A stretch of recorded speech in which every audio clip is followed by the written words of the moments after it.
sa gawa lamang, o kung matuod nga circumcision nga amo sa gawa kag sa unod. 29. Siya udyo kung sa sulod amo siya, kag ang matuod nga circumcision amo ang tagipusoon, ang sa espiritu kag hindi sa litra.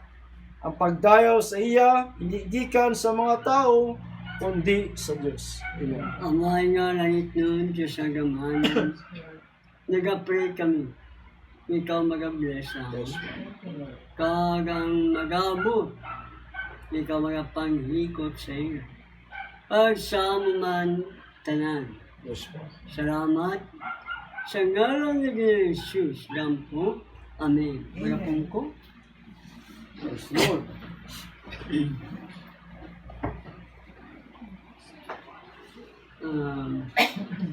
Ang sulat ni Apostol Pablo sa mga Israelita, mga Hudyo, sunod sa unod kay Isaac.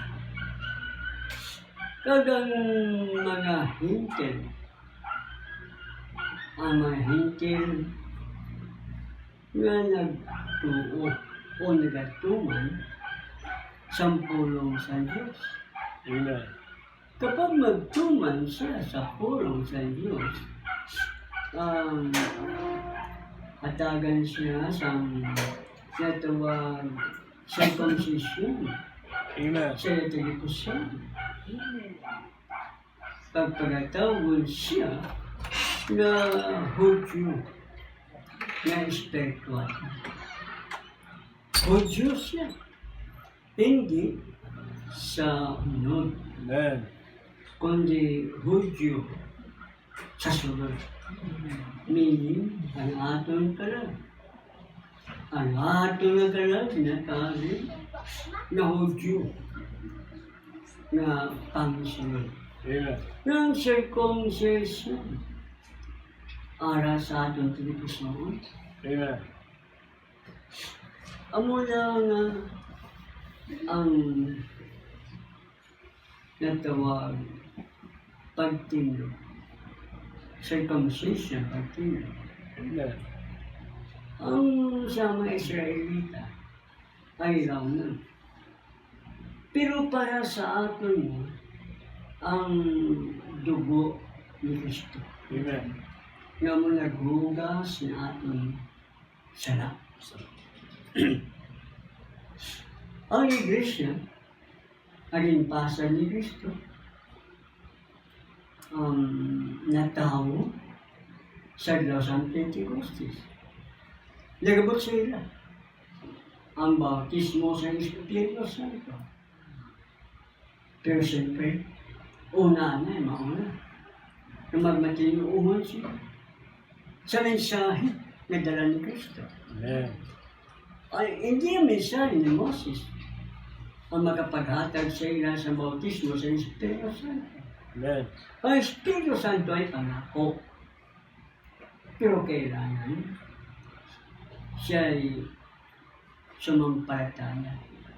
Magtungo siya sa mensahe na dala sa mensahero sa panahon niya. Amen. Kaya mensahero sa panahon niya amo ang Diyos mismo. Amen. Siya ang Diyos. Hindi kaduha, hindi katatlo, persona, kundi ang nag-aisahan ng Diyos. Amen. Napahayag siya nun. Ng tanan, nagkabuusan sa pagka-Diyos, gapuyo sa niya. Amen. Pagkamay, pagkaanak, pagka-Espiritu Santo. Ang mga tumulungin sa San Pentecostes, nagpadayon sa malibon Amen. sa pagtulunan sa mga apostol. Wala silang magtalikod sa pagtulunan sa mga apostol. Amen. Wala silang mag-untat sa pagtulunan sa mga apostol.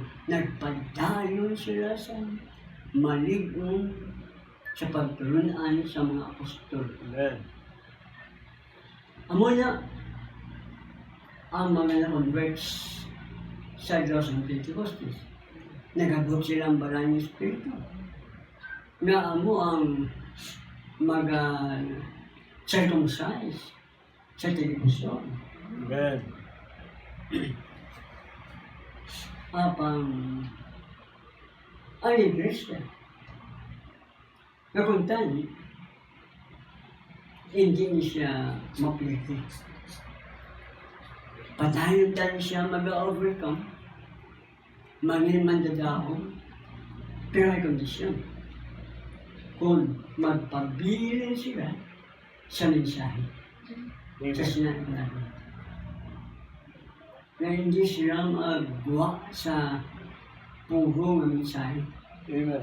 na ginhatag siyang God sa ila natin.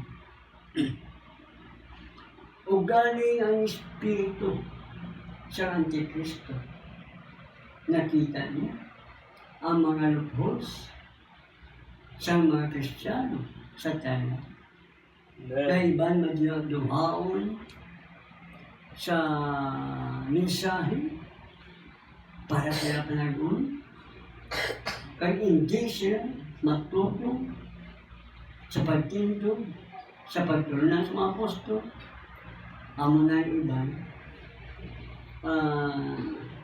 naghimo sa ila kaugalingon na pagamo ng bautismo, himon sa maisan, sa ngalan sa maisan, sa nakay sa Espiritu Santo. Kaya siya na pagtulungan iya sa Espiritu sa Antikristo. Amen. Hindi na siya pagtulungan sa mga apostol. Kaya mga apostol wala yan, natulong ang Diyos isa na may tatlong aksyon. Ang nagatulos na ang Espiritu sa Antikristo. Amen. Nagtalikod sila matama sa isang pulong palaman.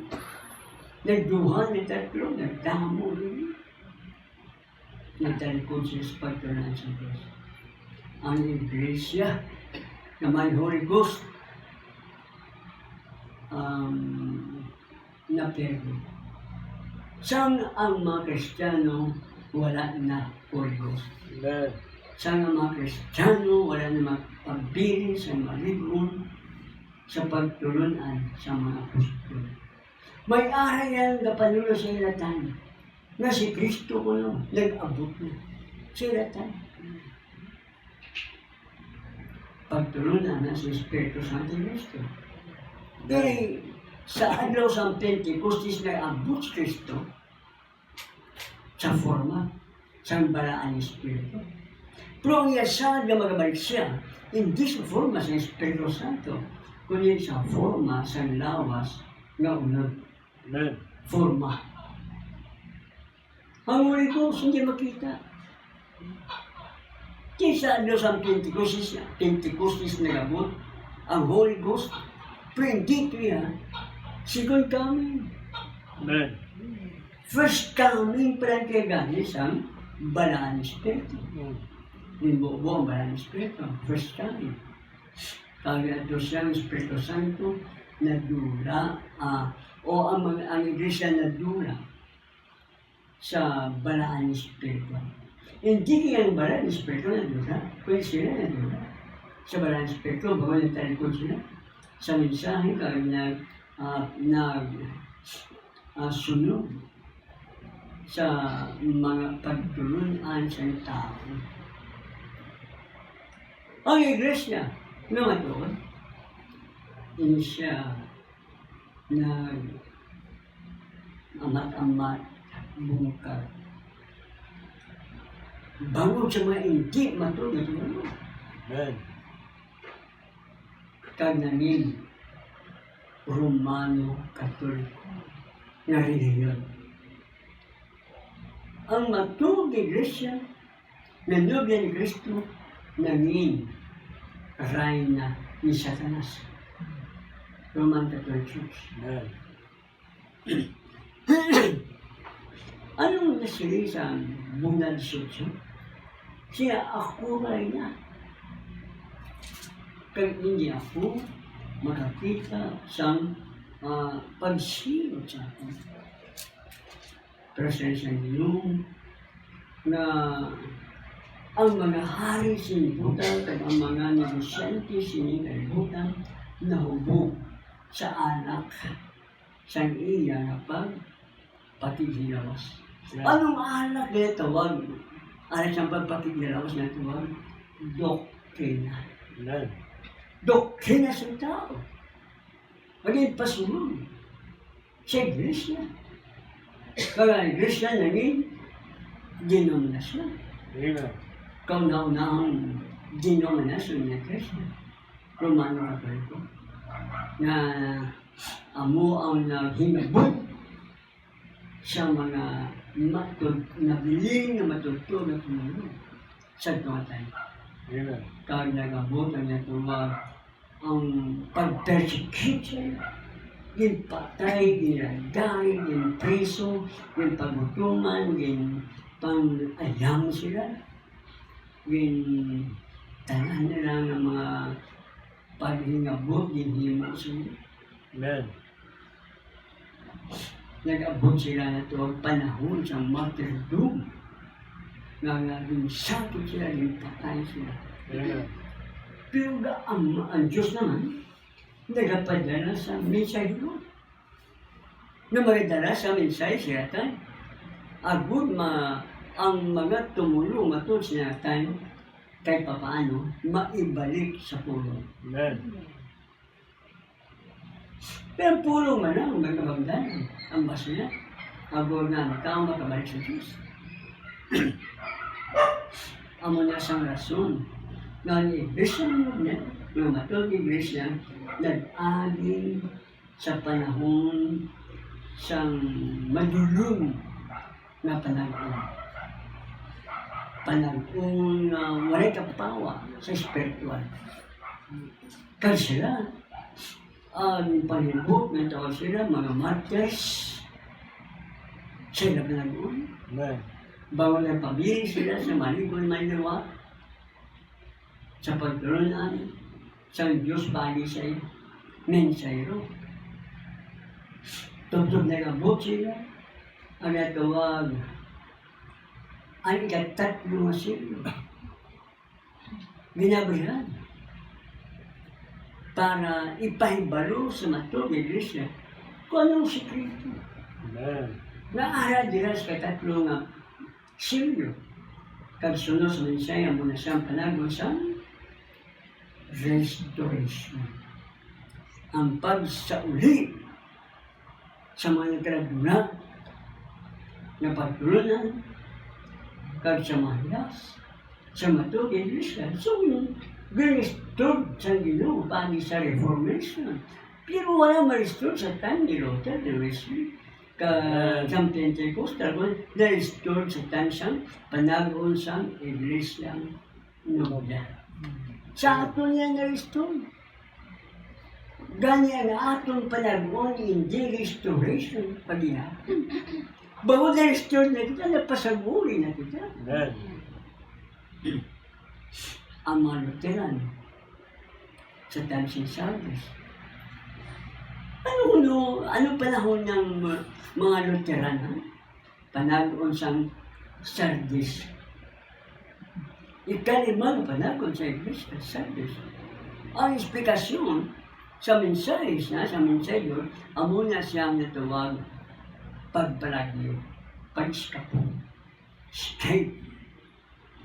Pagpalagyo, kamo. Di mo na palagyo. Sa Romano Katoliko. Buwak kamo, pagpalagyo mo na.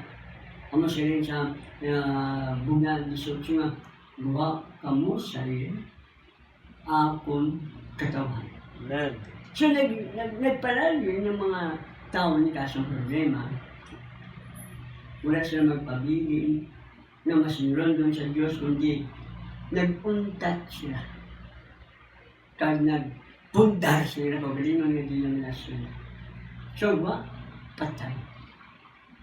Na spiritually, siya minsan, buhay, pero patay. Amen. Tugtog ng lapot sa panahon ni Wesley, na kinahanglan ng dugo ni Kristo, na amo ang naghugas ng sagat. Kaya natuwag para masanctified, matinluan, maging balaan ang iglesia nga binaristo kag amon siya nga tawag na cleansing time.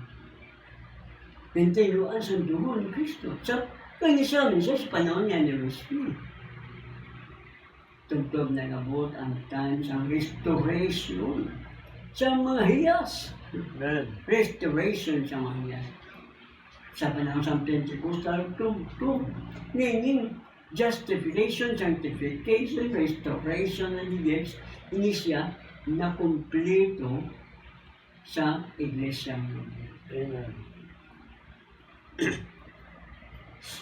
Kaya na natabo. Sa atong panahon, iglesia nun. Then sanctified. Then tinuan. Pagkatapos din pa yun, sitasan. Para usaron. Sinong mag-ausar? Ang sabat ng Holy Ghost. Amen. So ang Holy Ghost mag-ausar sa aton para i-continue ng Panginoon Jesus ang iya nga trabaho para sa atin. Amen. Ano na siya hindi? Sa Santiago 4, verse 4. Santiago.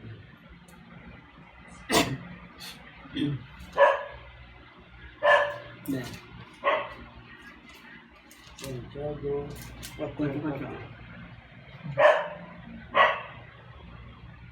Di matutom nga mga tinuga, wala bala kamo makaibalong nga pakig-abyan sa kalibutan, pagkikig-away sa Dios. Busa ang bisan sino nga mag-abyan sa kalibutan, nagahimo sa iya kagalingon nga kaaway sa Dios. Amen. di matuto nga tinuga. Pero hindi niya amog at tumog. Ang yatong dia, kamu nga makikilawasan, kamu nga makilahiyo. Sino yatong dia? Ang di matuto ang tinuga. Kristiyano.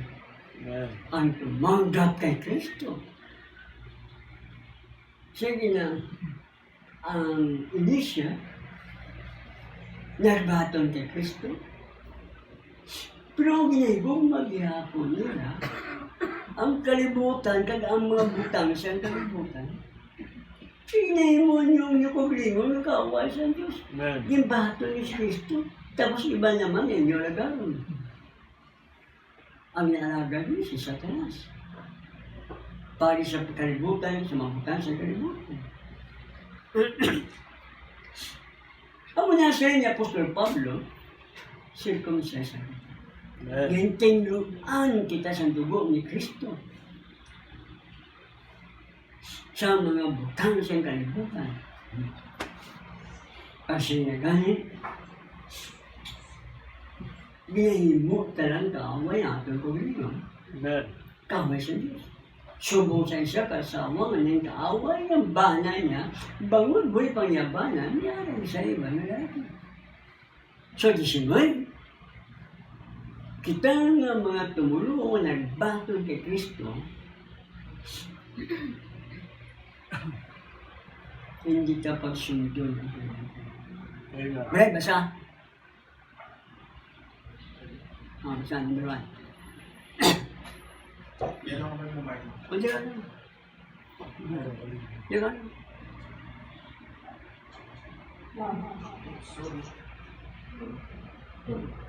Now, but when you have separated yourself from the things of the world, crossed over that separating line, and are sojourning in a strange land, a land like you wasn't in the beginning, Okay.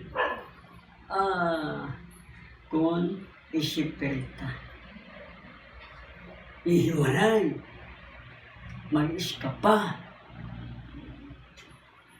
sa mga bagay sining kalibutan, Amen. the things of the world. Kailangan bangon, Nazareno. Gintabi kita nga Nazareno. Amen. Separated to God. Nag-separate kita sa kabalibutan para kay Kristo. Amen. Sanctified sa dugo ni Kristo para gamitin ni Kristo. Siya kinahanglan sa atong journey panglakaton sa kalibutan niya. Anong tawag panglakaton sa kalibutan niya? Sa panglakaton natin sa panahon niya. Siya katulad sa mga wala pa mapasad ang kalibutan. Ano na? Kita ara na sa mind ni God. Amen. Ara sa pangunahuna, kung anong mga nasa unahuna, ibig mo ng pulong, kaya ang pulong kinahanglan aton tumani. Amen. Ang mga inward na mga hudyo. Hudyo sa sunod. Hindi kayo hudyo sa buwa. Ang hudyo sa buwa, may law, pero wala naman katuman sa law. Amen. Kita yaw wala law, bago dintil, pero nagatuman sa law. Ang nasayanaga sa atong pagpanglakaton, hindi kita mag-upod sa lakas ng kalibutan. Amen. Ang atong journey, panglakaton, subong bago matinuga, na mga estranghero, diri sa kalibutan niya. Amen. Na, bago talaga langit kita, pero talaga langit diri kita. We are not from this world. See, brother?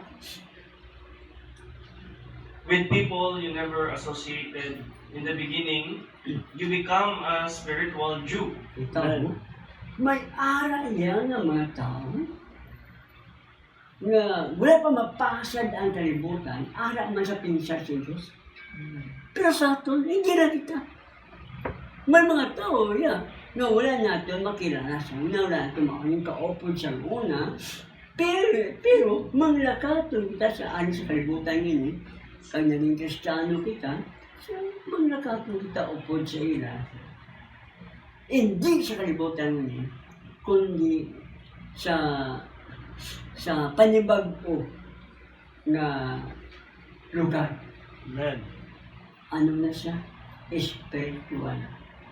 Na pag lahat sa kalibutan niya, hindi siya tingnan kalibutan, kundi spiritual.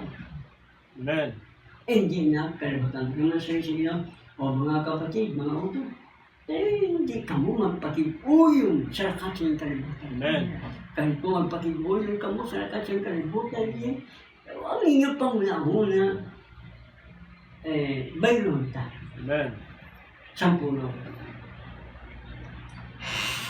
Kampulo sa Diyos, na aton na batian. Amuni siya ang aton kapawa. Amen. Amuni siya ang aton alagyan. Ngapon, maglahat kita, samtang-aling din na panglakatan kita. Pero sa rin tigil, may ara na lugar na aton ginahandong na amo ang atong pag-apuyan sa walang katapusan. Amen. Sabi na, Because same way that Abraham by faith left his country, left his people, went into a strange land with strange people. kita mo, ano sa isang God? Ginkumparan ka kay Abraham? Ginbayaan niya ng lugar? Ginbayaan niya man niya ng mga katawan? Nasa sikit sa iya sa ito. Amen. Kag naglakat siya sa pagdali siya sa lugar, na ang kantuan niya mga taong di kilala. Kag ang lugar ng kantuan niya, wala mo siya kabaluan ng lugar ko. Amen. Pero ang yan ay baluan, makantos sa lugar na ang nagpasad Diyos. Amen. You have left your people, left the world behind, left your associates behind. Kita mo, bayaan mo ang mga tao sa likod mo ng mga hindi Kristiyano. Hindi ibig sabihin na hindi sila pag mo makisigulanon, hindi ka mo mag-upod. Matensya mo na.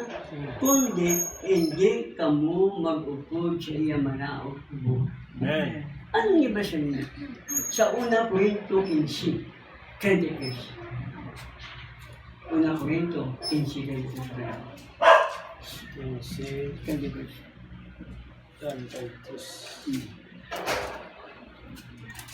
15, Ah. Dili ka mo magtalang ang malaot ng mga pagiliupod, nagadumot sang maayong nga Nagadulot siya. nagadunot sang maayong mga pamatasan. Kasi magmata ka mo sa pagkabutan. Ang gusto sa nagdal maging butaanan sa pagisan pagmata. Amen. Anong naman? Ang malaot na paghiliupod. Hindi yan paghiliupod. Ito yung malaot na paghiliupod. Nagadunot sa maayong na batasan. Amen. Sige yung mga tao, kung wala niya pagkilala sa Diyos, teka mo niya may pagkilala. Ang masaya, maglain ang aton gawin. Amen. Samtang wala ka sa pag-abot sa iyo. Siya ni brother, magipag-associate ka, sa nakilala mo ko, sa nakilala ko mo, wala. Pero wala pa mapasa ng kalibutan, aharan ang taso na una sa Diyos. Amen. Kag nagbatong sa mensahe ninyo, nagtipon kita, subong associated na kita sa isa kag isa. Amen. Thank you, Lord. Ha? Sige, Left your associates behind. Cross over to the blood of Jesus Christ. kita mo? Blood of Jesus Christ, hindi nga po ng balan. Ang dugo ni Kristo na tinlo sa atin. Kag ang nagtinlo sa dugo sa atin mga na bago magka-associate. Amen. Tibot di puro bride. Tibot ang balon. Pinili. Amo nang mag-hiliopod kita. Brother, sister, mag-associate sa isa lang isa. Amen. Imugin mo on kay nga masociate ka sa ano. Sugat pagkilala sa Diyos. Dunuton niya ka mo. Kadalon niya ka mo, pabalis ka libutan. Kagaron, kaho maging kaawan niyo ang Diyos. Kaya niya iba. Kaya niya iba nga ginhimo niya yung kabulan nga kaawan sa Diyos ang kaawan niya dahil. Mag-separate. Thank you, Lord. Malapit na si Lord babalik. Amen. Nasa right. Napain para kay Kristo. Siya brother. Tapos na? Ay, lipid na lang. Seeking a city whose builder, maker is God. Ay, Like mana Abraham was. Ang na siya ito, bagong luta, bagong langit. Ang yun, Jerusalem. Dwelling in tents and churches, fellow citizens of the kingdom of heaven, heirs of all things to Jesus Christ. Amen. Amo ni tayo gusto ng God, ang mga iglesia, maglinya sa puno. Ang mga churches, dapat maglinya sa puno. Kag maghiliupod. Kag subong ng mga manunoble Amen. ni Kristo.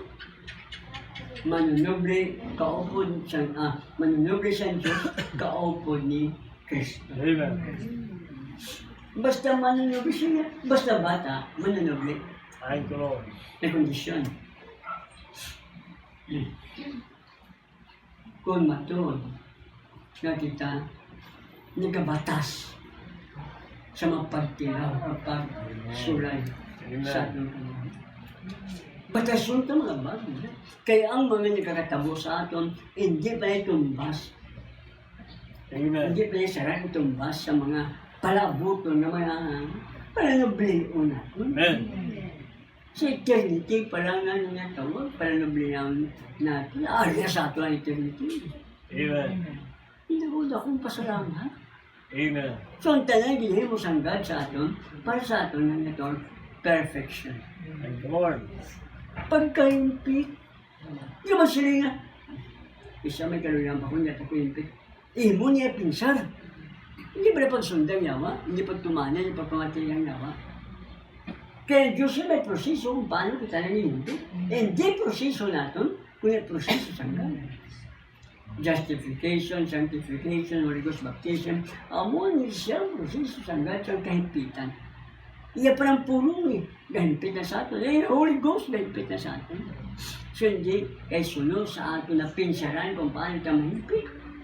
Kung di kaya ganun yung magkabakslay, higit ka na. Kung di ka makihin mo sa'yo, mahigit ka na. Ato niya tawanin. Pinadaya ang tas niya, wala hindi ka mag.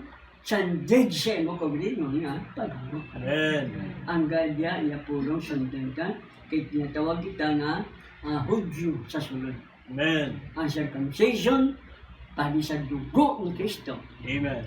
Kaya ang banal ni Espiritu, amo ang silyo para sa aton, isang silyo man para sa aton, at kita luwas na. Amen. Ang Lord. kaluwasan yun, hindi naman dumula sometimes. Kaya bangon na kabaton, tas ano ito, at silyo. Amen. Holy Ghost, silyo. Kabayan Diyos, magpakamaan sa aton. Kaya, Lord. Wala pa sa magamot, tutong. Thank you, Lord. God bless. Okay, so. Lord.